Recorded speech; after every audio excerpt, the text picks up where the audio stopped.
Hey, New Covenant, good morning. We are up at the front of the sanctuary this morning. You've known that we've done lots of interviews about instruments before, and today we have another special instrument to learn about. And we have a special musical guest, Rebecca Rowan, and she is going to tell us, here, let me do this video real quick. She's going to tell us about this instrument. Josephine, what is this instrument where Rebecca's sitting? A piano. It's a piano. And we're going to ask... Grand piano. Well, we're going to have Rebecca tell us all about that. I've got a lot of questions, so I'm going to set this phone back down until she tells us some of the special parts of the piano that she wants us to see. Rebecca, before you tell us about the piano, first, well, actually, no, let's start with that. Why don't you describe the piano? There's got to be a lot to it. There is. So, what people mostly see, Here, I'll move this. whether it's an upright or a baby grand like this, Okay. these are the keys. So you play it and it makes noise like this. All right. On the inside, when you play a note, there are these little hammers. There are hammers under these, and they strike the string. Look at all those strings. And these are fatter strings. So the thicker the string, the lower it is. So this is the lowest note on the piano. It's right here. All right. Wow, that's really low. And then, do you see the thinnest? That's right there, and listen how high it is. You see how it doesn't resonate as much? Because the thicker the string, the better it resonates. Okay. Okay. And then you have a pedal underneath. It's called Here, the let's come sustain look at the pedal. Here we go. So the sustain pedal right here. When a pianist presses it or puts their foot on it, it holds the note like this. But you moved your finger, but we still hear it. Right. So if you press the note and without the sustain pedal, listen how fast it goes away. Okay. But if you press the sustain pedal and the key at the same time, but keeping your foot on the sustain pedal, it resonates. And this helps make the music sound more pretty, I guess. Okay. Makes sense. What are pianos made out of? So pianos are generally made out of wood. You can see the wood inside right here. Okay. Okay. All the way there's some wood. Yes. So the black is like painted wood or covered wood. Yeah. So this is kind of like a lacquer, Okay. which makes it nice and shiny. All right. Here, kids, y'all stand back so we can see Rebecca. Oh, sorry, Frank. And anything else we need to know about the piano? So why are some skinny and then some big like this?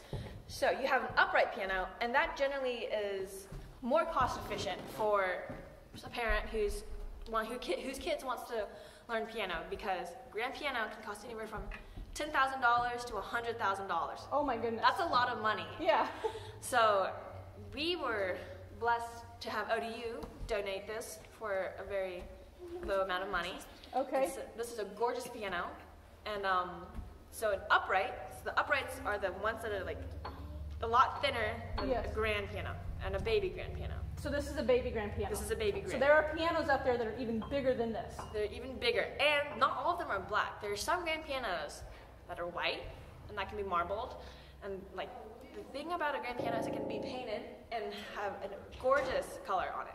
Awesome. Do you have any more questions about the piano before we ask her about how to play? Yes. What? Speak loudly. What are these holes in this thing? These holes, they kind of create a better sound. So These big holes. Okay, yeah. How it right makes here. the sound? Does it like go out and then it just makes the sound? Well, kind of. When you press the piano, and the sound kind of goes out, so kind of like stays in here, and then it comes out through these little holes. Kind of like a flute, I want to say, but not exactly. It just kind of helps it resonate. Why are those? Josephine, did you have one question? These Yes. right here.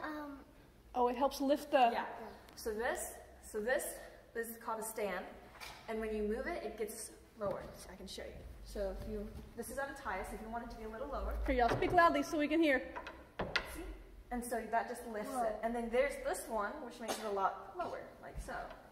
Watch. Now it'll close up. See how much lower open it is? Hello. Okay. Well, okay, guys, let's ask Rebecca. I got a question for you, Rebecca. How did you learn how to play this amazing instrument? Well, my mother and my father, they taught all of their children that they had to learn piano for 2 years. There are a few of the kids who, just me and my sister Katie, who played it longer, and then, so I was kind of forced to play the piano, but I loved it so much that it didn't feel like being forced that I eventually kept on with it. So this is my 13th year of playing. 13th year. So you started when you were very young. 3, yeah. 3. That is a lot. Wow. I think we have some folks in Sing Time who are 3, and we have some folks like Trip who's 9 and Frank who's 6. So that means y'all could start learning, Yeah. just like Rebecca did. And I had a student, I say I had a student, but there's a few people who came to me and asked for lessons, and they were well in their 50s. Oh, so you can start also playing at 50. You can start when you're 70, when you're 3, it doesn't matter, because music is such a great thing because it's diverse, and it doesn't matter what age you start. It's not like ballet, where you have to start at a young age to be able to actually get into career. You can start whenever you want because it's so easy to learn, for the most part.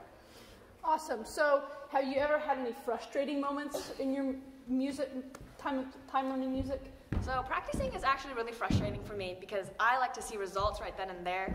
So for me, practicing is really frustrating because I always have to repeat the same bar over to make it sound good. And then I have to keep doing that for all of the measures. And the song I'm learning right now has over 200 measures. So that's a lot of repeating and playing and frustration.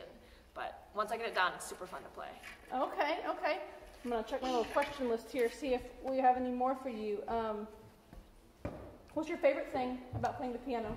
I think my favorite thing about playing piano is being able to play on a team like this and to be able to compete with my older sister who also, she's getting her master's in piano. Okay. And so being able to play with her and to compete with her, a friendly competition of course, nothing too serious. Y'all pick like the same songs and see who can play it better or who can play it quicker? Sometimes we do that, but when I was in California and I had to go to conservatory, we always competed with who could practice the longest. And so I could sometimes practice like 10 hours a week, and she was like, oh, I practiced 12. Or she says like, oh, I only practiced like 8 hours this week. I was like, well, I practiced 9, so. All right, so it's fun. You can have with siblings or with friends, a little friendly competition. Yeah. That's really cool. It holds each other accountable, which is really nice. And I like how you called the praise, you said the word team. Like, so you're these people that you play with on Sunday morning, y'all are working together towards the common goal. I mean, you're not trying to win, but you do feel like part of a team. So that's really neat. Because some people might think that playing an instrument might be a solo thing, like where it's just you and your instrument, but it doesn't have to be that way. You can be part of a musical group. Last thing, how have you been able to use your gifts as a pianist to serve God? I think just being able to play on the worship team has been a huge way for me to serve God, and even though I haven't been doing as well as I would have liked, looking at the music beforehand, I think it is a really good way to see grace when I mess up and give grace to those who when they need it, and these are a lot of my favorite songs.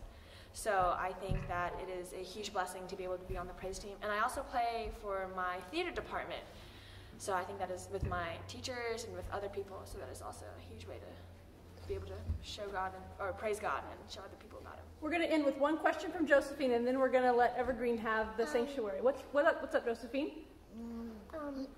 Look at the camera and speak loudly. Turn around and look at the camera and speak loudly. What are those very, very back ones? Very, very back ones? Okay. So those, here, let me. We're asking another question about the piano, real quick. Watch out, Franklin. I'm going to lift up the lid real quick to help show you guys. So those in the very back, you see how it attaches the string down here? It goes all the way back there. So those really just help the string stay in place and keep it taut. Or tight. Oh, it keeps it tight. Okay, so these strings have to be really tight so they can the hammer can bang off of them. Rebecca, thank you so much for teaching us about the piano. Kids, if you have any questions, be sure to find Rebecca. Have a great day. Bye.